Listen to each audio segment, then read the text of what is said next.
Ny mofinainan'io atolotry ny FJKM Ambohijanaka Karafitiavana.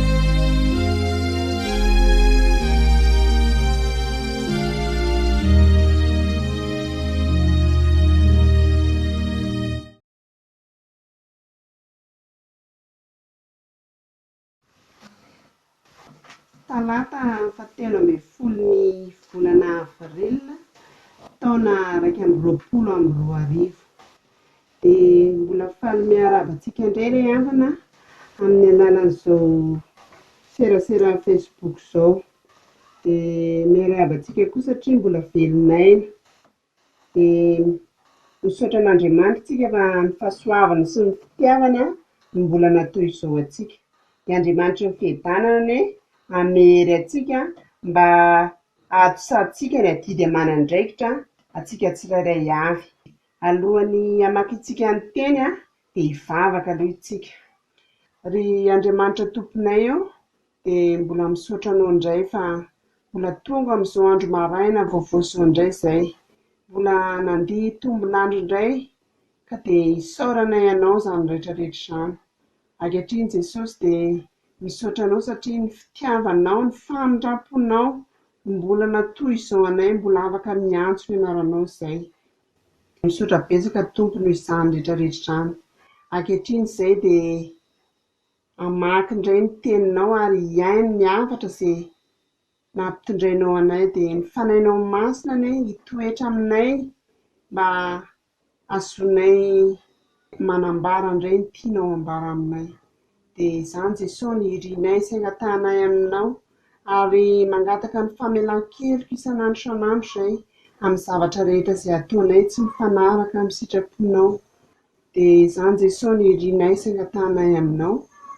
Amen. Hiaraka mamaky ny tenin'ny soratra masina isika. Izany dia hitantsika ao amin'ny bokin'ny Salamo. Bokin'ny Salamo faha 170, ny andinin'ny faha 20 ka hatramin'ny faha 420. Salamo faha 170, ny andinin'ny faha 20 ka hatramin'ny faha 420. Vakiana izany amin'ny anaran'i Jesosy manao hoe: ianao izay nampita ahy fahoriana be sady mafy no hamelona indray ka hampiakatra indray hiala amin'ny fitoerana lalina amin'ny tany. Ampitomboy ny voninahitro ary aoka hampionona indray ianao. Izao kosa hideranao amin'ny valia dia ny fahamarinanao Andriamanitra. Ankalazanao amin'ny lokanga ry iray masin'i Israely eo. Iobo ny molotro raha ankalazanao, ny fanahyko kosa izay efa navotanao, ary ny lelako hitoro ny fahamarinanao mandrakariva, fa ho menatra sy hangahy ahy izay mitady hanisy ratsy ahy. Ray masina manamasinana amin'ny fahamarinana, fa ny teninao ny fahamarinana. Amen. Ho ampitomboinao aminareo ny fahasoavan'i Jesosy Kristy Tompontsika. Ny lohahevitra amin'ity volana avril ity dia manao hoe: mampiorina ny nino ny fanavotan'i Kristy. Ny bokin'ny Salamo dia miisa 50 ary mizara 5 izany. Fa ny Salamo faha 170 dia ao amin'ny boky faharoa. Toy ny boky Exodosy izay milaza ny fahotana sy ny fanavotana, araka ny boky ao amin'ny Pentateuque na ny bokin'ny lalàna. Maro no nanoratra ny bokin'ny Salamo. Ny bokin'ny Salamo koa dia miafara amin'ny fisaorana an'Andriamanitra na tsodrano na koa hoe teny famaranana. Ny lohahevitrintsika amin'ny ity Salamo faha 170 ity izany dia manao hoe: ny olona miorina amin'ny finoana, ny olona miorina amin'ny finoana. Ho zaraintsika roa izany. Ny voalohany dia hoe mahatsiaro ny fitiavan'Andriamanitra, ary ny faharoa dia hoe miorina amin'ny tenin'Andriamanitra, mivavaka ary ny fiderana. Ambaran'ity Salamo ity fa vavaky ny olona efa antitra ny voalaza eto. Vavaka olona manam-pinoana ary mahatsapa ny famonjena nataon'Andriamanitra taminy. Tena feno fekina tanteraka amin'Andriamanitra izy ary asehoan'Andriamanitra eto fa mahery ary manao fahagagana, fahamarinana ary fanavotana. Fangatahana feno fanantenana fa Andriamanitra tsy mahafoy azy. Andriamanitra no anandratra samy voninahitra ary ampionona azy indray. Jereo inge ao amin'ny Isaia 6:7 ny 7 amin'ny anaran'i Jesosy manao hoe na dia mandra-pahantitrareo aza dia tsy hiova aho ary mandra-pahafotsy volonareo dia izao ihany no hisahirana hitondranareo. Izao no nanao ka izao ihany no hitrotro. Eny, izao no hitondra sy hanafaka. Amen.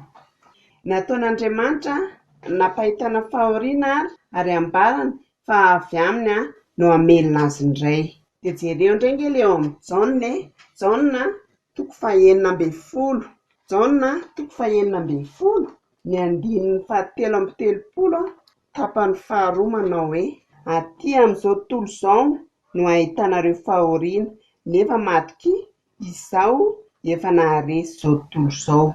Dia ilay ao amin'ny Romanina koa, Romanina 9:20 manao hoe ary fantatsika fa ny zavatra rehetra dia miara-miasa hahasoa izay tian'Andriamanitra dia izay voantso araka ny fikasany rahateo. Amin'izao fotoana izao ry havana dia tena miatrika zavatra sarotsika dia ny aretina izany ary ny zavatra maro mbola teraka izany koa etsy an-daniny.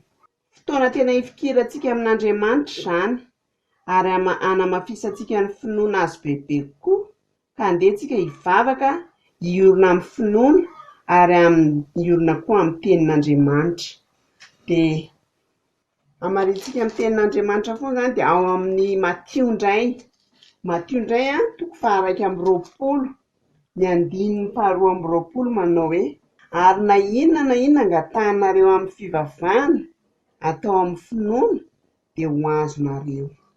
Ny faharoa indray dia hoe miorina amin'ny tenin'Andriamanitra, ny vavaka ary ny fiderana. Tsy mampiova ny mpanao salamo ireo zava-manjo azy. Hita hoe mampiseho ny maha-olon'ny finoana azy ary mitory hatrany ny fahamarinan'Andriamanitra eo amin'ny lafiny rehetra mihitsy ary manolo tena. Eto ry havana dia mitory ny fahagagana nataon'ny Tompo izy, milaza ny herin'Andriamanitra. Izany zavatra ataon'Andriamanitra tamin'ny fony izy mbola tanora dia tohizany hatrany ary mbola hidera hankalaza hioby an'Andriamanitra foana izy. Raha eketsika ary fa avy amin'Andriamanitra ny zavatra rehetra dia natao indrindra ny fahorian'ny olona maro samihafa dia tian'ny Tompo hifikitranitsika. Dia jerentsika ny eo amin'ny bokin'ny Salamo indray. Bokin'ny Salamo 5:100 ny 1:70 manao hoe soa ihany aho nampahoriana mba hianarako ny didinao. Dia ao amin'ny Hebreo koa, Hebreo 12:20, Hebreo 12:20 ny 7 indray manao hoe fa maizana no antony hiaretanareo, Andriamanitra no mitondra anareo tahaka ny zanaka. Fa iza moa izay zanaka tsy ho faizindray. Faranary dia lentsika samy andiny tena, samy hifampivavaka, hifampahery ao amin'ny Jesosy Kristy Tompo izay nankalazaintsika vao herinandro lasa izay. Dia ho an'Andriamanitra irery ihany ny voninahitra. Amen.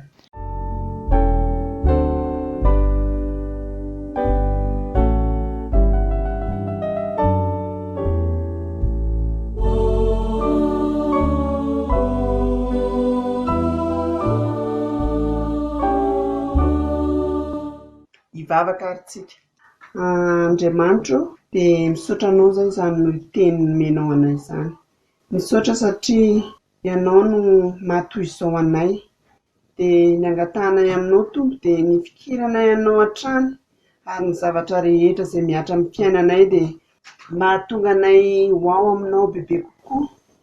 Dia meno fanainao masina hatrany izay Jesosy amin'ny tanay ny adidy aman'andraikitra izay ataonay, hanana fanoloran-teny isan'andro isan'andro izay amin'izany rehetrarehetra izany, na dia amin'izao fotoanan'ny zavatra miahatra amin'ny firenena izao ary dia ao ny aretina maro samihafa, dia ianao Jesosy Kristy no ombanay mandrakariva amin'izany rehetrarehetra izany, dia taio izay manoloana an'izany mba tena hanananay finoana matanjaka anao Jesosy Kristy, tona tena azonay mijoro manana anao izay, na dia hoe tena mampatahotra ary ilay aretina Jesosy dia tsy kivy izay manana anao, hijoro ary hifikitra aminao hatrany hatramin'izao ka ho mandrakizay. Jesosy be ny zavatra rehetra hianjadian'ny tokantrano tsirairay avy, dia ianao fahasoavanao mba anazy ireny, ny fidananao hitoetra ho aminy mandrakariva, dia atao fantany Tompo fa ampy azy ny fahasoavanao, dia ianao indray ny hampitraka azy mandrakariva, dia ianao koa no hampahery ireo izay hiketraka ny amin'izany rehetrarehetra izany. Dia ankehitriny Jesosy dia izao tokantranonay tsirairay avy izao, ny fitazanan'ny zanaka, ny adidy aman-draharaha, ny fanomponanao dia efa aiza mandamina izay amin'izany rehetrarehetra izany.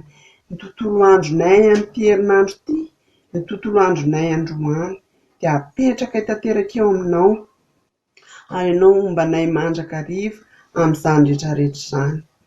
Izay ny Jesosy no tianay ambara aminao, dia zavatra tsy takatry ny sainay nefa mahasoa anay dia apetraka tanteraka eo aminao, dia ny vavakay dia akambanay amin'ilay vavaka izay nampianarinao manao hoe rainay ao izay any an-danitra, ho masiana anie ny anaranao, ho tonga anie ny fanjakanao, atao anie ny sitraponao etỳ an-tany tahaka ny any an-danitra.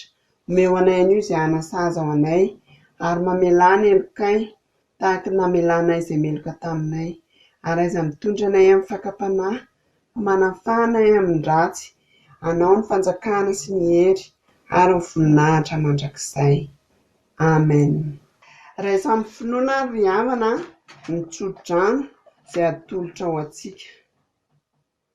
Andriamanitra ny fahasoavana rehetra izay efa niantso anareo ho amin'ny voninahiny mandrakizay ao amin'ny Kristy, rehefa niaritra fahoriana vetivety ianareo, dia izy anie ahatanteraka anareo sy hampiorina anareo ary hampitoetra anareo ka hahatonga anareo hijoro vavolombelona. Dia ho an'Andriamanitra irery anie ny voninahitra, amin'ny anaran'ny Ray sy ny Zanaka ary ny Fanahy Masina. Amen.